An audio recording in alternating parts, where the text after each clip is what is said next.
یوه ورځ یو جنۍ هوټل ته راغله او د هوټل منیجر ته یې وویل چې د 9 نمبر اتاق کیلي ماته راک.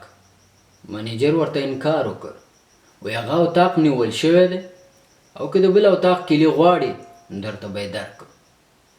جلۍ ورته ویل زه درته وایم چې د 9 نمبر اتاق کیلي راته راکړه، بل اتاق ته زه نه ځم. منیجر غلی شو او هغې ته یې کیلي ورکړله. جلۍ ورته د دې په څېر وویل، وایي ما ته یو غټه چاړه او یو سپین تان ټوټه پکار ده او دا ماته راکړه. منیجر د دې نه مخکې چې د دې نه پوښتنه وکړي، جلۍ ډېر ضد وکړ او جدي شوه. منیجر غلی شو او هغې ته یو غټه چاړه هم ورکړه او د سپین تان ټوټه یې هم ورته ورکړه. جلۍ لاړله اتاق ته. منیجر په فکر کې شو چې په دې چاړه او په دې سپین تان ټوټه باندې به دا څه شی. خو چې کله شپه شوه، ناوخته شو، تېره شوه، نو د دې جلۍ د اتاق یعنې کوټې نه ډېر عجیب او غریب اوازونه راوتل. منیجر ډېر حیران شو. کوم جوخ اتاقیان چې ټول راجمع شو او د دې جلۍ د اتاق غاړې ته ودرېدل. خو د جلۍ د اتاق نه ډېر عجیبه او ډېر ډارونکي اوازونه راوځي. ټول وډار شو او خپلو کوټو ته لاړ. منیجر د سوچ او فکر د یرې د لاسه ټکی خوب ونه کړ، تر سهاره پورې و په دې فکر کې چې زر سبی شو د دې نه زه پوښتنه وکړم چې په هغې ټوټې او چړې دې څه کول. کله چې سبی شو نو جلۍ راووتله او منیجر ته یې کیلي وسپارله او پیسې ورته ورکړلې او روانه شو. منیجر ورته ویل صبر وکړه، ته نشې تللی. وایي ولې؟ وایي ما ته اتاق وښیه، یعنې کوټه راته وښیه چې هماغسې پاکه ده او هغه ټوټه چې ما درکړله او هغه چاړه هغه هم ما ته وښیه. جلۍ ورته ویل سمه ده راځه. اتاق یعنې کوټې ته یې وخېژولو چې ګوري کوټه بلکل پاکه سوتره صفا ده او چاړه او هغه سپین تان ټوټه هماغسې روغه جوړه ایښې ده.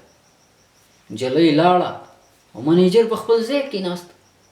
منیجر شپه ورځ په دغه فکر کې چې دا اوازونه به د څه شي او په دې ټوټې او په دې چاړه دې څه شی کاوه. سوچ وهي خو دې کې کال ووت. یو کال بعد هماغه شپه هماغه جلۍ هماغې هوټل ته بیا راغله او منیجر نه د هماغې 9 نمبر اتاق د کیلي یعنې چابي غوښتنه وکړه. منیجر بغیر د کومې پوښتنې ورته کیلي ورکړله. جلۍ ورته وویل وایي یو غټه چاړه او سپین تان ټوټه هم راته راکړه. منیجر بغیر د کومې پوښتنې بیا سپینه ټوټه او چاړه ورکړله. جلۍ لاړه اتاق ته. کله چې شپه شوه، تیاره شوه، ناوخته شو، نو بیا د جلۍ د اتاق یعنې کوټې نه ډېر عجیب او غریب د تیر په څېر اوازونه راوځي. منیجر حیران شو، وډار شو، خو دغه وضع او دغه جرأت ورکې نه و چې اتاق ته ننوځي وګوري چې دا د څه شي اوازونه دي. په خپل سیټ باندې کېناستو او همدې ته صبر کوي چې زر سبی شي. دې ځل خو به دې حتمن دا پوښتنه کوم چې ته په دې چاړه او په دې تان ټوټې څه کوې. کله چې سبی شو، جلۍ راووتله، منیجر ته یې کیلي وسپارله او پیسې ورته ورکړې او روانه شو. منیجر ورته ویل صبر وکړه، ما نن نشې تللی. وایي ولې؟ وایي ما ته اتاق وښیه یعنې کوټه او هغه چاړه او هغه ټوټه ما ته وښیه. جلۍ ورته ویل سمه ده راځه. جلۍ وخېژه اتاق ته یعنې کوټې ته چې ګوري کوټه یعنې اتاق بلکل پاک سوتره صفا دی او هغه چاړه او هغه سپین تان ټوټه هماغسې ایښې ده. منیجر سوچ کوي چې دا خو هماغسې ایښې. جلۍ ورته ویل سمه ده، نور ترې روانه شو. منیجر ورته ویل صبر وکړه، نن خو به دا راز حتمن ماته وی، دا خبره به حتمن ماته کې چې تیر کال هم ته په همدې شپه همدې هوټل ته همدې اتاق ته رالې او سپین تان او غټه چاړه دې واغسته او نن دې بیا هماغه کار وکړه. خو ستا د دې اتاق نه د شپې دا غریب او عجیب او خطرناک اوازونه د څه شي راوتل، په دې قصه مې پوه کړه. دا راز راته وویل او نن به یې حتمنې وی.